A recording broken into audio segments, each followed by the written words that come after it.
अस्सलाम वालेकुम, मैं असदुल्ला खान हूँ। आज की DGISPR लेफ्टिनेंट जनरल अहमद शरीफ साहब की जो प्रेस कॉन्फ्रेंस थी, अगरचे उसका बुनियादी नुक्ता जो है वो बलूचिस्तान ही था और ऐसा लगता है कि ये प्रेस कॉन्फ्रेंस बलूचिस्तान के लिए ही की गई थी।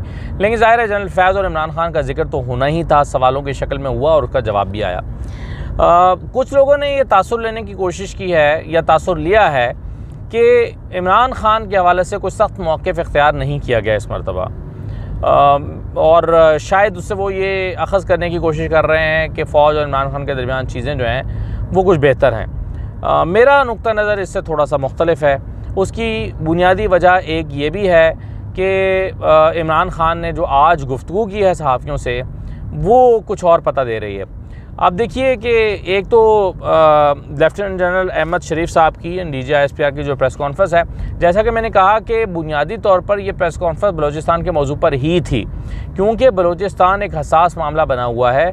बलूचिस्तान में दहशतगर्दी के पै दर पै वाक़यात हुए हैं, कई कीमती जानें ज़ाय हुई हैं। ख़ास तौर पर पिछले दिनों आप जानते हैं कि जो शनाख्त करके कई अफराद को कत्ल किया गया और उसके बाद फिर सिक्योरिटी फोर्सेस के काफ़िलों पर हमले किए गए, उसके नतीजे में जो 54 शहादतें हुई थीं, उसके बाद ये पहली प्रेस कॉन्फ्रेंस है। तो बुनियादी तौर पर उसको एड्रेस करने के लिए और फिर उसके रिस्पांस में फ़ौज ने क्या किया है उसको बताने के लिए था कि फ़ौज कैसे टैकल कर रही है, कैसे ऑपरेशंस कर रही है। बताया गया कि 130 ऑपरेशंस पर डे हो रहे हैं। तो ये और मुझे ये लगता है ये प्रेस कॉन्फ्रेंस सुन के कि बुनियादी नुक्ता बलूचिस्तान ही था। हालांकि ऐसा माजी में होता है कि शुरू दहशतगर्दी के वाक़े से प्रेस कॉन्फ्रेंस होती है, मगर 95% उसका कंटेंट पॉलिटिकल होता है। तो हमें अंदाज़ा हो जाता है कि नहीं, असल में ये पॉलिटिकल चीज़ों पर ही थी प्रेस कॉन्फ्रेंस, लेकिन सिर्फ शुरू करने के लिए जो पाकिस्तान को दरपेश चैलेंजेस हैं दहशतगर्दी के, उनको बुनियाद बना लिया गया है। लेकिन आज की प्रेस कॉन्फ्रेंस बुनियादी तौर पर बलूचिस्तान ही पर थी, मुझे ये लगता है। लेकिन जो जनरल फैज़ की बात हुई और जो इमरान खान की बात हुई, उसमें जो ख़ास तौर पर सवाल था, पूछा गया कि क्या इमरान खान को तहवील में लिया जा सकता है, तो उसे डिनाई नहीं किया गया। कहा गया कि जी मामला सब जुडिस है और अदालत के अंदर है। और दूसरी बात यह है कि हाँ, कोई जमात किसी फ़ौजी अफसर को जो कि आर्मी एक्ट के अंदर पाबंद हो, उसको अपने मकासद के लिए इस्तेमाल करे, तो उस पर अपना कानून हरकत में आता है। यानी उन्होंने कहा कि उसको तहवील में लिया जा सकता है। यानी उसको उन्होंने उस तरह से क्लियरली नहीं कहा कि हाँ इस बात के इम्कानात हैं, जाहिर है वो ये नहीं कह सकते थे, और उसको उन्होंने पूरी तरह से डिनाई भी नहीं किया। कुछ लोगों का ख्याल है कि जी मजमूई तौर पर ये इमरान खान के हवाले से कोई सख्त प्रेस कॉन्फ्रेंस नहीं थी। तो उसकी एक वजह तो यह है कि प्रेस कॉन्फ्रेंस इमरान खान पर थी ही नहीं। और दूसरी बात यह है कि इमरान खान का आज जो सहाफ़ियों से गुफ्तगू थी, वो इतनी सख्त उसमें बातें थीं कि उससे तो इशारा नहीं मिलता कि कोई ताल्लुकात बेहतर हुए हैं या चीज़ें ठीक हो रही हैं इमरान खान और इस्टेब्लिशमेंट के दरमियान। अब देखिए, जो इमरान खान ने कहा कि जेल की चक्की में मर जाऊँगा लेकिन वक्त के यजीद की ग़ुलामी कबूल नहीं करूँगा, तो ये किसकी तरफ इशारा कर रहे हैं वो आप जानते हैं, मुझसे बेहतर जानते हैं कि इमरान खान किसकी तरफ इशारा कर रहे हैं। यानी वो कह रहे हैं कि मैं किसी डील की तरफ नहीं आऊँगा, मैं कोई कॉम्प्रोमाइज़ नहीं करूँगा, मैं अपने मौक़िफ़ से पीछे नहीं हटूँगा, ये इमरान खान ने कहा। तो हुआ क्या जी, उन्होंने आज इब्तिदा में तो चलें सहाफ़ियों ने अपना प्रोटेस्ट रिकॉर्ड कराया। कलीमा खान ने कहा है कि जी ये 3 चैनल्स के सहाफ़ी जो हैं ये इस्टेब्लिशमेंट के लोग हैं और ये सहाफ़ियों के रूप में यहाँ पर खड़े हैं। तो इमरान खान ने कहा मुझे नहीं पता कि कलीमा खान ने ये बात क्यों कही है, मैं उनसे पूछूँगा और मैं उनकी तरफ से माज़रत करता हूँ और मैं सहाफ़ियों पर मुकम्मल एतमाद का इजहार करता हूँ, ये इमरान खान ने कहा है। और फिर उन्होंने शुरू की बात मोहसिन नकवी से ही।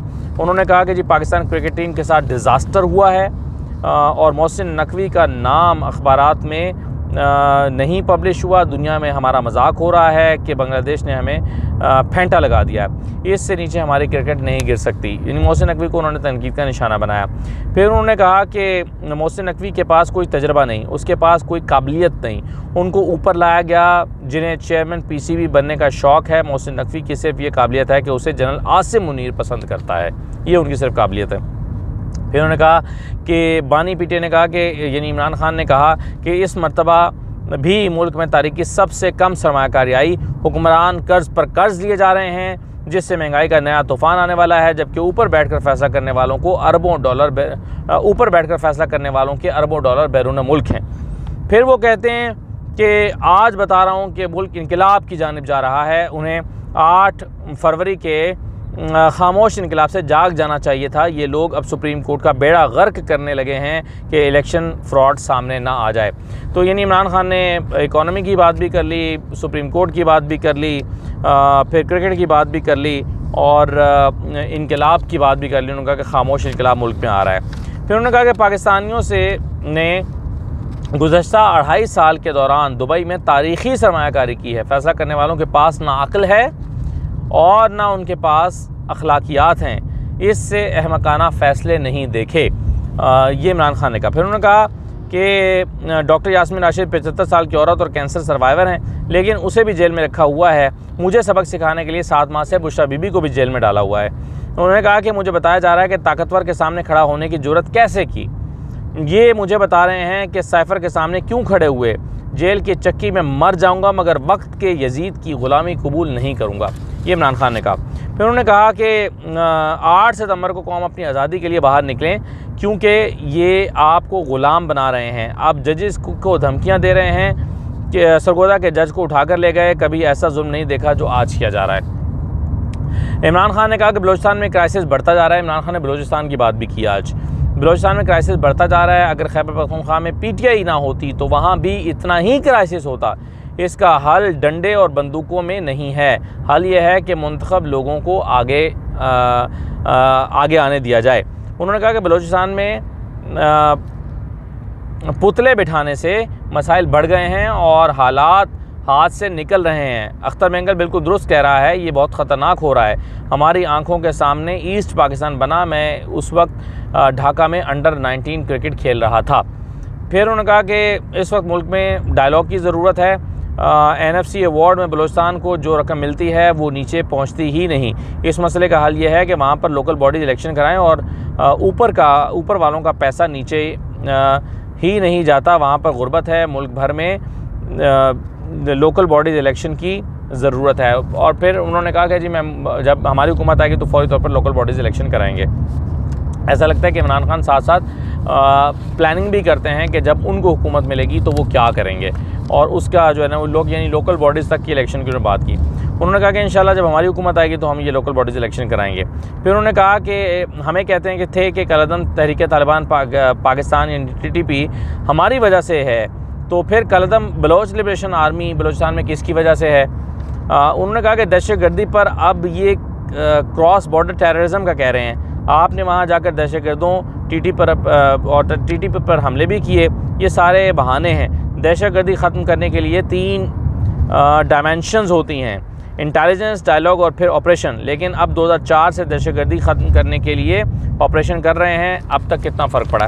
ये सारी बातें आज इमरान खान ने की और इसमें से बेशतर बातें जो हैं वो सख्त बातें हैं और ज़्यादातर बातें जो हैं वो फ़ौज को या इस्टेब्लिशमेंट को एड्रेस करते हुए कर रहे हैं। और इमरान खान की बातें सुन के लगता है कि ताल्लुकात में कशीदगी बरकरार है। इस्टेब्लिशमेंट और इमरान खान के दरमियान जो तनाव है वो अभी तक बरकरार है, उसमें कमी वाक़ई नहीं हुई है। दूसरी बात यह है कि आज एक कानून बनाया गया जो मैंने सुबह भी आपको बताया था, peaceful assembly and public order act 2024 के नाम से, जिसमें जलसा करने वालों को, बग़ैर इजाज़त जलसा करने वालों को 3 साल तक की सज़ा होगी। एक हवाले से ये कानून बुरा भी नहीं है और वो ये है कि ये जो हर कोई मुँह उठा के आके फैज़ाबाद को बंद कर देता है, जिसका दिल चाहे डी चौक को बंद कर देता है, उनके लिए कोई बहरहाल ये, और जब दिल चाहे पूरा मुल्क जो है वो कंटेनर्स की जद में आ जाता है, तो उनके लिए तो ये सही है कानून के उन पर होना चाहिए। लेकिन मसला ये है कि कानून की अमलदारी इस तरह से होती नहीं है। यानी जिसे चाहें ये मुज़ाकरात से नवाजते हैं। जमात इस्लामी आई तो उनके साथ मुज़ाकरात किए, जैसा कि मैंने आपको बताया भी था उस वक्त कि ये धरना क्यों हुआ था और इसका बुनियादी मकसद क्या था। हुकूमत ही को फेवर देना मकसद था। क्या हुआ? कुछ भी नहीं निकला। सिर्फ आवाम के एंगर को कंट्रोल करके जमात इस्लामी चली गई। तो अगर आप अपनी मर्ज़ी के लोगों को इजाज़त देंगे, यानी बग़ैर इजाज़त आने देंगे और अपनी मर्ज़ी के जिनको आप चाहें उनके ख़िलाफ़ कार्रवाइयाँ करेंगे, तो फिर इस कानून का फ़ायदा नहीं है। अब PTI को लगता यह है कि जलसे से 2 दिन जल्दबाजी में ये जब कानून पास किया है तो इससे PTI को ही टारगेट करना मकसूद है और उन्हीं के ख़िलाफ़ ये लाया गया है। ये तहरीक इंसाफ को लगता है। लेकिन अब देखें कि अभी संजानी का जलसा होने जा रहा है, जिसके लिए आज 38 शराइत के साथ PTI को इजाज़त भी मिल गई है। तो क्या ये जलसा होने दिया जाता है या नहीं, अभी भी इस पर खदशात के बादल मौजूद हैं। अगर ये जलसा होने दिया जाता है तो PTI के खदशात में कुछ कमी वाक़ हो जाएगी। अगर रोक दिया जाता है तो समझ जाइएगा कि ये जलसा रोकने के लिए ही ये जल्दबाजी में कानून लाया गया है। नैब तरामीम का फ़ैसला आने जा रहा है। मोस्ट इंपॉर्टेंट न्यूज़, नैब तरामीम का फ़ैसला सुबह आने जा रहा है। अब इसमें काजी फ़ैसल साहब भी फंस गए हैं और हुकूमत भी फंस गई है। वो इसलिए कि हुकूमत ने अपील की थी कि जो नैब तरामीम हुई हैं, इमरान खान पटिशनर थे, इमरान खान ने कहा था कि नैब तरामीम पास ना की जाए, ये गलत हुई हैं, नैब तरामीम नहीं होनी चाहिए। तो इस पर जो है वो हुकूमत यानी चली गई उसकी अपील में, और हुकूमत ने कहा कि नहीं जी ये तरामीम ठीक हुई हैं।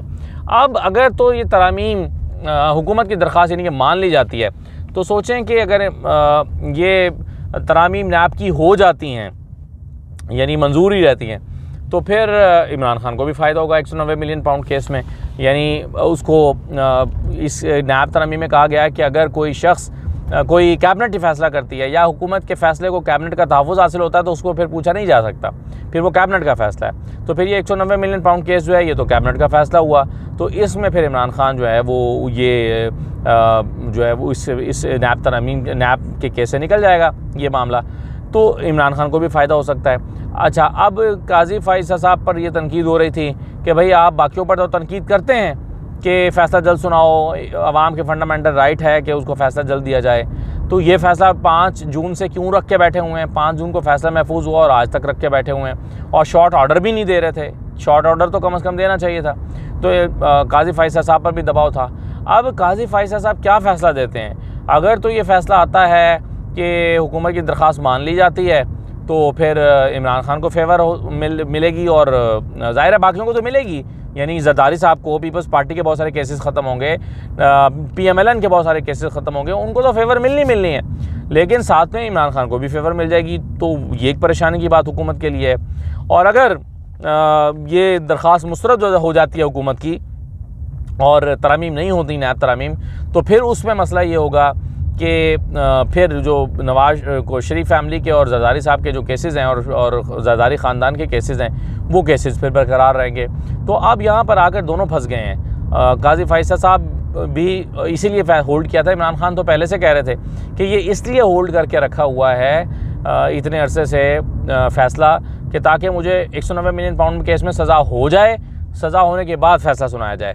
तो वो तो पहले ही कह रहे थे कि इसलिए हो रहा है, इसीलिए इसको डिले किया गया है। लेकिन अब देखना यह है कि जब सुबह फ़ैसला आ रहा है तो फ़ैसला क्या आता है। इसमें जो 70 मिलियन का इजाफी नोट बहुत इंपॉर्टेंट होगा।